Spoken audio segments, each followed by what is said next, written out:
Одоо дайж би одоо юу хэлэх гээд юм гэхээр зарим орнууд Европын одоо НАТОг дэлгэсэн зарим орнууд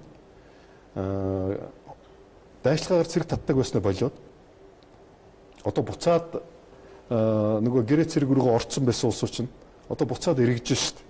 Энэ дэр би Монголтой их адилхан хавчигдмал байдалд байгаа одоо тэр Литв гэж улсыг бий лээ.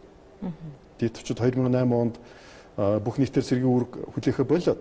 За. Тий. Гэрээгээр албаач эхэлсэн. Энэ НАТОгд орсонтой холбоотойгоо. За НАТОгийн болохоор НАТО ирээд хамгаалчихна гэдэг. Тий, НАТО ирж хамгаална. За тэгээд цэргүүдээ бол ийм болно гэж бодсон. За хойд Швед гэж улс бий. Бидний одоо Шведчиг сайхан улс байхгүй тийм ээ гэж улс. Энэ Швед бүгдийн дайчлагат. Буцаад энэ руу орж. За Францын ерөнхийлөгч Макрон өнгөрсөн жил сонгуулийнхаа үйл ажиллагааны явцад